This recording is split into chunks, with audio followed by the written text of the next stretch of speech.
This is Legacy Battle. Make sure you hit like and subscribe, whatever you're listening on. I'm Michael Adams, creator of Legacy Battle. My co-host tonight from the Gridiron Battle Zone, Brian King.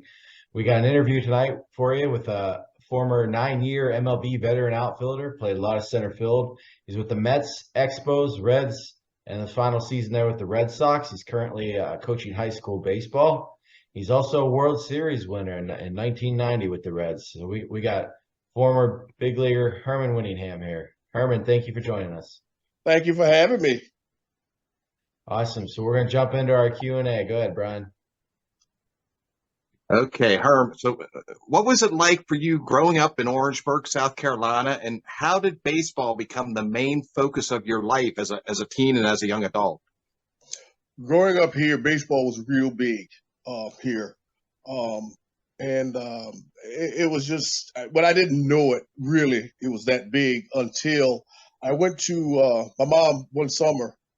I was about 6 or 7, and she said, "Y'all got to do something for the summer." And we were going, she said, "Okay, we're going to go and sign up for swimming." And we went to South Carolina State University, which is right here in this town. And the line was wrapped around the building. And she said, "No, we're not going there." And we went down to the recreation department, and I started playing baseball. I signed up for baseball. And that's how I really got started. Then, but my mom was an athlete in our family. She played half-court basketball back in the day here in South Carolina. So that's how I got started. So you were drafted 3 times. Mm-hmm. The third time being a first-round pick by the New York Mets. Why was the third time the charm, and you finally decided to turn pro? Well, I made a promise to my parents that I would at least finish 2 years the JUCO and see where I am as a player. Just in case something doesn't work out with this baseball thing, I still have a little bit of education and I can continue it. So, and that's what I did. I made a promise to them, and I didn't have to use it, thank you. But that's why the Phillies were going to be the next team if I didn't sign, because I signed a letter of intent to go to Florida State with Mike Martin. So, but I decided, hey, let me try this thing, just pro thing. So. All right. Well, on September 1st, 1984, you made your major league debut with the New York Mets, a doubleheader against the Padres. You were able to double off of Eric Chow. What was that day at Shea Stadium like for you? Well, let me go back. The night before, when I was called up, we were in Richmond, Virginia, and so it's an hour and a half away. So, I said, I get home. It's about 12:30 or whatever, and I got to pack up. My parents are coming this weekend. That weekend to see me play in Tidewater, and I said, man. So I had to pack up everything, put it into my vehicle, and get just a lot of stuff. And I had a red eye at about 5, 6 o'clock in the morning, and I almost missed my ride with the guys, and I finally got there. So I get to Shea Stadium, and I go to the hotel. I get to the LaGuardia, go to the hotel, and I can't sleep now. I haven't slept really. And I said, man, let me take I went over to Shea Stadium and ended up trying to figure out how to get into place. And I just told the cab driver, hey, just player's entrance. I went through a door, went by a security guard. I said, hey, how you doing? And kept going. I walked around the whole stadium underneath, past two security guards, and came back to the first one. I said, "Where's the home clubhouse?" "Oh, right here." So I went all the way around underneath stadium. So then it was awesome. I mean, you see all the names in the because your dream. What was your dream? Your dream was to be in the big leagues. Now I'm here. I haven't got on the field, but I'm in the clubhouse, and I'm standing at the door inside, and I'm seeing all the professional names, Foster, just everybody that was on that team, Strawberry, and all those guys, Gooden, and then all of a sudden I spot Winningham in a push locker, they just pushed it over there, it's on rollers, and I saw Winningham. It went from one armpit to the other on my back. And I hurried up and put that uniform on, and I just sat there. I was the only one in the clubhouse. And then I went out. I said, how you get to the dugout, the guard? I said, right up those stairs. So I went up the stairs, went down. I'm in the dugout. But the old Shea Stadium, you in the dugout, you can't see because it's a bunker, to tell you the truth. It was so far down, you couldn't see, So I got up on the top step, and I said, I'm just going to walk out to center field. And without turning around, I just walked right out to center field. And I got out to center field, and I'm still looking at the wall. And I said a prayer, thanking the Lord that, hey, you gave me this opportunity. All I asked for was one day, one game, one time. And you gave it to me. And I turned around, and I was in awe because remember, you're in the minor leagues, you got one level of stands, and I'm looking at Shea, I'm looking at it, you got 3 tiers going straight up, I'm going, wow, how big it was. And, as a kid, I'm a little country boy, hey, I see nothing that big, and I'm going, wow, look at this, man. And then I walk back in the clubhouse, and then the guys start coming in. Nobody's saying anything. I'm just sitting there, And then after a while, George Foster came and said, hey, Winnie, come here, and he welcomed me, and then everybody else started, and hey, what size shoe you wear? You need batting gloves. You need this. So everybody just throwing stuff at me, and it was very heartwarming and humbling. But now the game start, the first game, and I'm at the end of the bench. Now remember, this is where the rosters expand. I got one behind sheet on the end of the bench. That's because everybody's sitting on it. And I got a bat and I'm leaning on it, and I'm about the 6th inning. I'm about to sleep, and Frank Howard's going up and down. He's kind of keeping me awake, to tell you the truth. And then David Johnson, Winnie, get a bat. I jump up, got my bat, you got a helmet, and he said, "Are you gonna hit for the pitcher?" So I walked out, and I was, I said, "Wow, look at this!" As a kid, hey, this is what you dream of. This is what you dream about. And they announced my name, my first official at bat, and I put one foot in the batter's box, and I stepped back out. I tried to figure out who was pitching now. Everything was a blur because I didn't even know who was pitching. So if I had anything false, leg, teeth, eyes, leg, arm, it would have fell off. I was shaking so bad. I took a deep breath, got in the batter's box, and Goose Gossage was pitching. And he threw me a fastball right down the middle. I swung at it. Woof, strike one. Threw me another one. Just a tad bit higher, strike 2. Threw me tried a backdoor slide or nothing. Threw me a high fastball, strike 3. I come on back to the dugout. That was my first major league at bat, And then as it went on, the second game comes up, and my first at bat in that game, I hit a ground ball to the second baseman. I'm the only guy in the whole Shea Stadium happy because I struck out my first at bat. I made contact the second at bat, but I was out. I was happy. Third at bat, that's the one I hit a double off the wall. My first major league hit. So that was looking at the Mets outfield at that time when you were brought up, we got Mookie Wilson out there, Darryl Strawberry, Billy Beane, Dykstra shows up in '85. I mean, was the outfield just too loaded for you to get a real chance to get in there and get your game going? Well, here's the thing. They wanted to keep me and trade Mookie. But the Expos, I did so well against them during that stint that they wanted me instead of Mookie. And they tried, the Mets tried their best to, keep me, but they couldn't. I mean, it just didn't happen. So, and that's why, I went to the Expos. And I thought, like I said, I I know who guides my steps. So, you look back at it, hindsight, all the trouble that team went through and were going through. It was a blessing, I guess, all the, problems they were having. But with Straw and Dwight and Keith Hernandez, the extracurricular stuff they were doing. So I guess, it's a blessing. Yeah, well, I mean, it sort of leads into my next question. I was going to mention, that was a significant trade in the 85, the offseason before 85 with Hubie Brooks, Mike Fitzgerald, Floyd Yalmans, and yourself all dealt to the Montreal Expos in exchange for Gary Carter.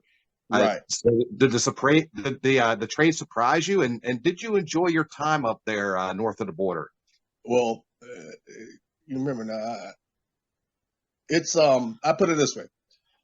How I found out, I'm playing in Venezuela, Winter Bowl, and on Monday night you don't play on Monday nights, So I'm watching football, Monday Night Football, and at the bottom of the TV, blockbuster trade, 4-for-1, and Gary Carter goes to the Mets for Hubie Brooks, Mike Fitzgerald, Herm Winningham, Floyd Yalmans. I'm going, huh? And it comes back again. Maybe I didn't read that right. Yeah. Man, I got traded. Ain't nobody. So I called New York and talked to what was the general manager? Not Frank Cashin. Oh man, I can't think of his name. McElvain, Joe McElvain. And Joe said, yeah, we didn't want to trade you, but we had to do something. We needed a catcher. Okay. So he says the Expos going to call you. So as soon as I hung up with him, the Expos called me. And they said, get on a plane tomorrow morning, red eye, and come to Montreal. So I leave 4 o'clock in the morning, 80-degree weather, get to Miami, 90-degree weather, get to Montreal, it's 10 below. And I got on short sleeves, I'm like, man, y'all better have a coat. And that's how I was introduced to the Expos. And I went on the caravan and all that kind of stuff. So, but I enjoyed it. I mean, it was a thrill playing in Montreal, culture-wise, and also I learned so much with the guys that I played with. I mean, I played with Hall of Famers. You know what I'm saying?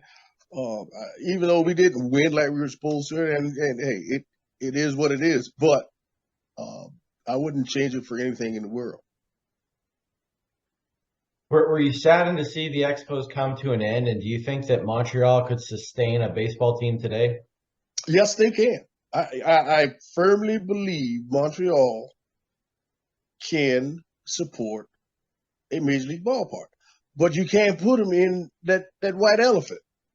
You can't put them in that. That's why they were so good when they had Jerry Park, because they felt like you were part. It's like playing in Wrigley or in Boston, when you had Jerry Park. Okay, but when you're so far away from the players, and they didn't want. They wanted like Jerry. Everybody came to Jerry Park, But once they put him in there, it was like, man, I ain't going there. You sitting eight rows back, and I'm in the front row. You're so far away. If they build a stadium that will bring the fans closer to the players, where I'm not saying having access to them, but where hey they can relate to them. They can. I honestly believe they can do it. So, Herm, you fast forward a little bit in your career. You're with Cincinnati. In 1989, the Reds finished last in the NL West, and of course, there was the very public Pete Rose scandal.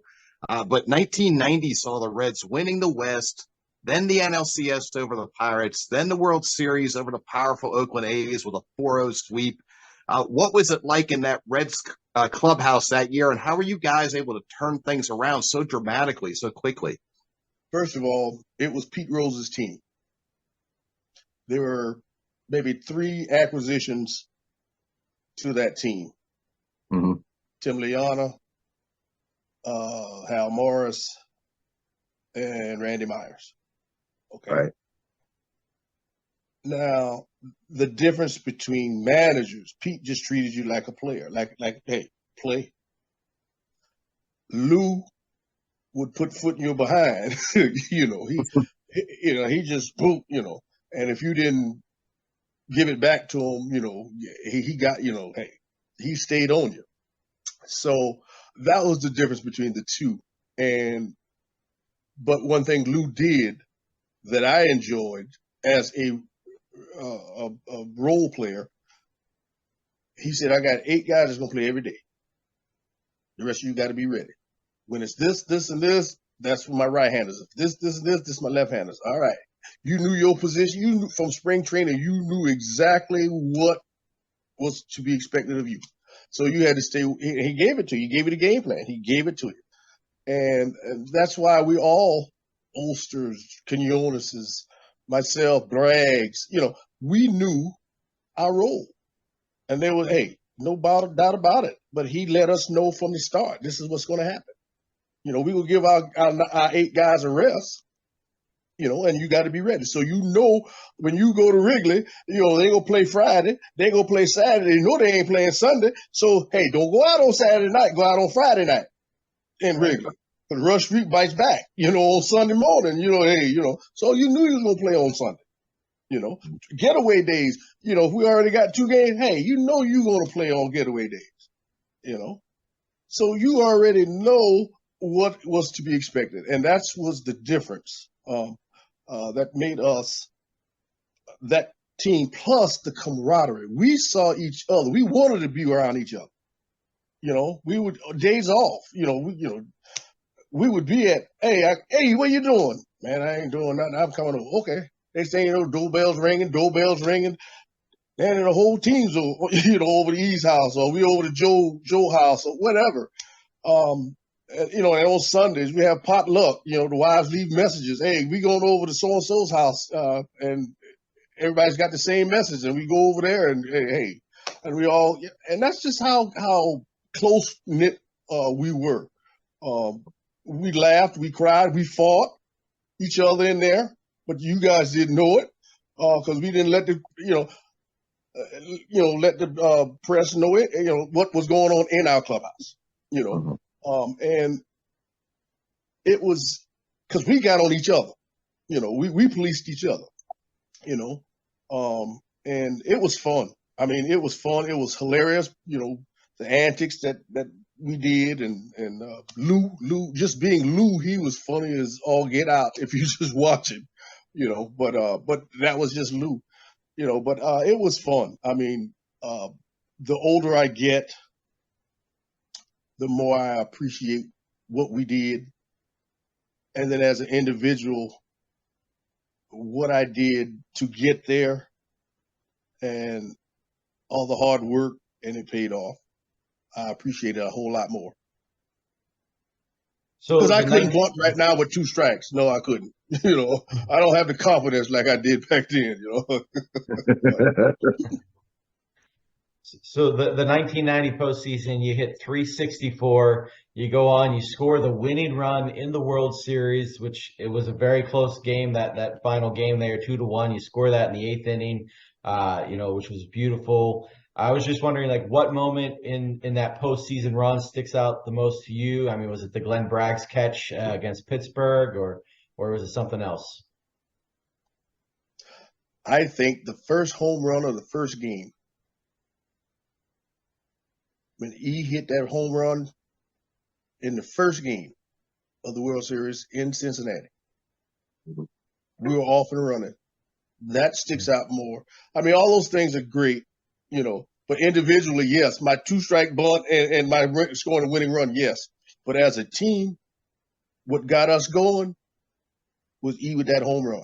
It was like hey, let's go. And here's the thing that the first day, first game, we out hitting batting practice, and I have a habit of putting a feather in my hat if I find one, from a pigeon or whatever. And all of a sudden, the A's come in like, hey. And, hey, we saying hi, whatever, just hey, what's going on, da-da-da-da. All right. So we were through batting practice. We go in the clubhouse, and Tony Perez calls a meeting.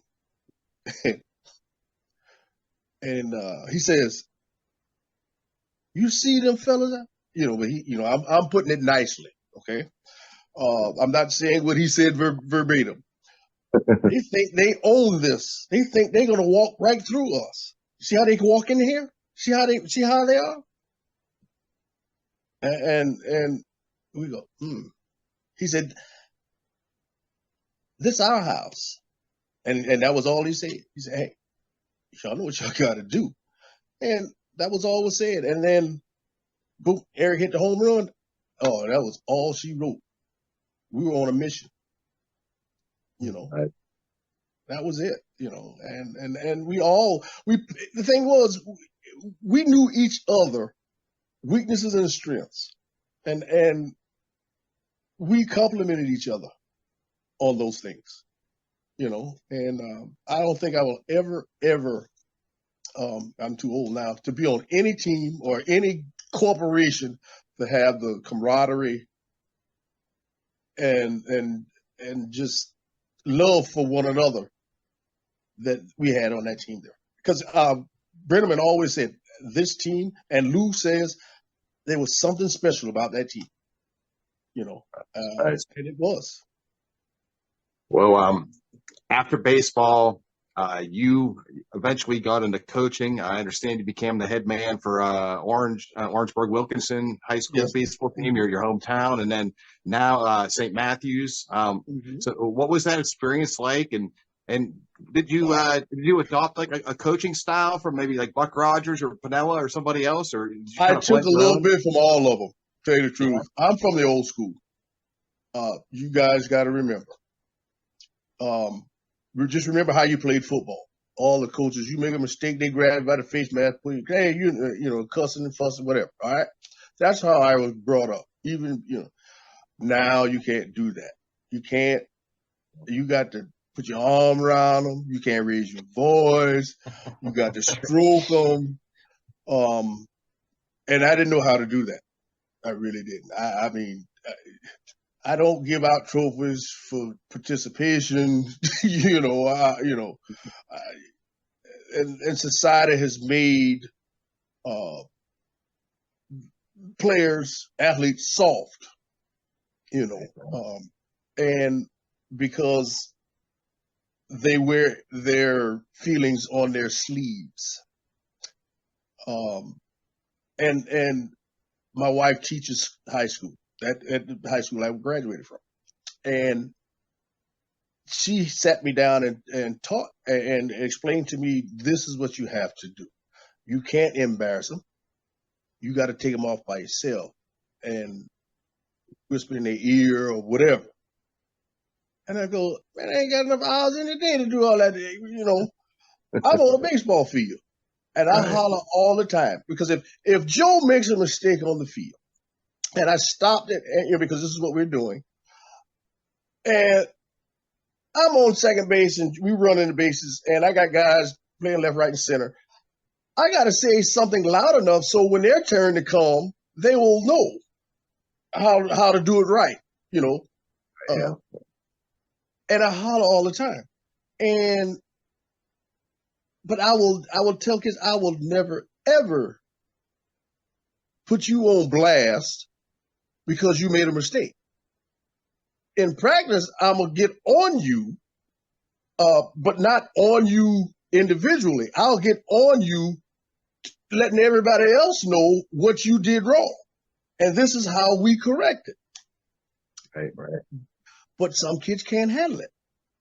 I mean, I've had kids, parents come up to me and say, or the AD, you jumped on a kid. I jumped on a kid. I ain't never jumped on no kid. But see, that's how the kid perceives it to be. So they're when they go in their real world, they're in trouble. You know, they can't take constructive criticism in an organized situation. You know, I don't want you to fail. If I want you to fail, I wouldn't have said nothing. I'd have said, let y'all go practice. I want you to do. We see more in a kid than they see in themselves. But how am I gonna get it out of them? You know, some kids you got to stroke. Some kids you got to take off to the side. Some kids you got to put foot in their butt behind. But you got to figure out which ones you got to do those two. You know, and I'm learning how to do that because it's you know, I lose sleep trying to figure out how Joey going to. Case in point, you run into first base, hit the bag, whatever foot gets there, hit the bag. You run down, guy jump, miss the bag. Boop. All right, y'all, go back, jog back up to home plate. Boop. Come on now, hit the bag, whatever foot. Boop. Same guy, missed the bag. Now I'm about to get pissed off, but something inside says no. So put my arm around him, walk him to home plate. The only way you know you safer out is if you touch the bag. Okay? All right. We go down there again, run down to first. He gets to first base without missing a stride and touch it with his hand. I said, practice is over. He didn't stop. He ran through the bag but touched it with his hand. Never seen it. They aren't athletes. They don't think. They aren't baseball. They have to learn the game. All right. It's like on the job training. I got guys come out and never played in their life. They don't know what hand they throw it. They don't know what kind of glove to get. When you're in high school, just ain't where you learn it. When you sign up for the chess team, you can put the chess pieces on the board. At least that to the table. When you go out for a team, you can do something to help this team. But when you go to baseball, it's a skills game. You got to master every part of the game. Throwing, hitting, fielding, just every base runner, you got to master it. You got to do it over and over and over and over until it becomes habit. But the kids don't want to put the work in. They don't know what it takes. All they watch is the finished product, which is on TV. And I tell all kids, do not watch anything pro. Watch a good college game, watch a minor league team, G League basketball, where they're honing their skills.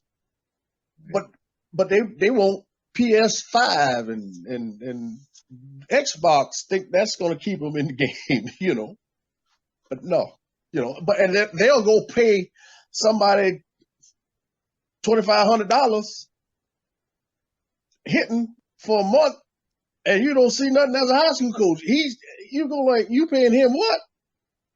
And I'm doing it for nothing, and you still ain't doing what I asked you to do. You do because there's two words I don't use: analytics and launch angle. I don't use it because they don't know what that is. All right, they think launch angle starts that loop swing. No, it starts after I hit the ball down and through and then up. But no, nobody's teaching them that. They say launch angle, so their launch angle starts at the beginning. If you're 2'5" and can run a 60 at 6'1", 60-yard dash and 6'2", why are you hitting it in the air? Yeah. Good point. Why? And you can steal a base and you can get on base. Hey, but see, now we're getting into stuff that me and my cronies, my pro guys, we don't watch Major League Baseball anymore. I don't. Because it's not baseball anymore. Piece of boxes on the base path, putting them on second base. People can't bunt. shift on, can't hit the ball the other way. That's not baseball. You got to sacrifice yourself. Everybody wants to be a hero. Everybody wants to hit it out of the ballpark. Not everybody's meant to be a hit the ball, home run hitter. I hit 19 home runs in my career, and all of them were accidents. I know one of them in San Diego. I closed my eyes because I thought it was too far inside. I just swung because I had 2 strikes on me. All accident for me. So, because I knew there are guys that's, they're going to hit them. Okay. But the only way you're going to leave the ballpark is in the car you come in there with. That's it. So you're not utilizing your ability. If you can run fast, if you can steal a base, and it only takes one guy to, hey, he pops it up. Okay, all right, here's the fly ball, boop, outfielder catch. That's a can of corn. That's what we do all day. That's what outfielders do. Hit it on the ground. Okay, shortstop, got to catch it. You got to field it. Then he's got to make a throw. Okay, that's 2 people that's got a chance to throw it away or whatever. All right? But you got a better chance than hitting it in the air. An out is an out, but why should I hit a pop unless you hit a line drives or shortstop, second baseman? Hey, but I know, hey, I'm gonna get on base because I want my guys behind me to drive me in. Right. They don't play the game that way. It's not hardball anymore. How you put a guy on second base with nobody out in extra innings, and they still don't get nobody in? It's horrible. It's horrible. Yep. And you see the bases. Look at the bases now. Bases a pizza box. What? See, there are 2 things that they're trying to protect the middle infield. Okay. Nobody's ever taught those guys how to play the game. You play hardball. I got to break up this double play so my runner score, so my guy at first base, batter runner can get the first. All right? Nobody's ever taught him to throw that rubber. Hey, you turn the double play wheel, used to throw that Rubbermaid big trash can at you. That's what they used to do. So you learn how to jump over it or whatever you got to do to make the throw. But these kids now, they're so soft. Oh man! As soon as he get close to you, he's complaining. Because when I played, I ain't been. You could slide as far as your hand can reach, away from the bag, and all you do is swipe at the bag. That's all you and can roll. And can roll. All right? Can't do that now. Can't do that now. The baseball and that bag protects your middle infield. But see, nobody's ever taught him how to do it. I played with a guy by the name of Manny Trillo. All right? Manny, smooth, made you get down because he threw the ball, he scraped his knuckles. So you better get down or get out the way. Ozzie would do the same thing. Right. I mean, you get out the way, cuz. Excuse me. Get out the way. Because if you don't, you get hit right between the eyes. But these guys now, they're making it easy for them. I mean, if maximum effort with pitchers, 25 pitches, they out the game. How can you? That's why they ain't ever be no 30-game winners. No, I asked all the old pitchers that you're doing my era, and one, God bless, did Tom Brown, and I said, Huggy, he said, when you are a pitcher, starting pitcher, or you were instilled, you got to go 9. You got to go 9, whether you do or not. But in your head, I got to go as far as I can. All right. So that was the mentality of starting pitchers. Now, shoot, what pitchers do now? What they do now? They're looking in the dugout. They go 4 they go 3 or 4 innings and they looking in the dugout. Right. Yeah. They looking in the dugout. They like they scared. Because somebody has sold a bill of goods to Major League Baseball about numbers. Yeah, baseball's about numbers and percentages. But you can't, numbers don't play. You got to go out there and, hey, bunt the ball. Right here, this might be your 5th place hitter. It's extra innings. He got to get him over. I don't care how you get him over, bunt him or hit behind him. I don't care how you do it. You got to do it because it's a team sport. It's not a individual. But Absolutely. They don't play it like that. So I don't watch it because it's not how you play it. It's not how you play it. You know. Well, thank you for this look back at your career, Herman, and for joining us tonight. We really enjoyed having you here. Well, thanks for having me, guys. I appreciate it. Awesome. I'll remind everybody, hit that like and subscribe button, and we'll see you all next time. Thanks for watching. All right, guys. Take care.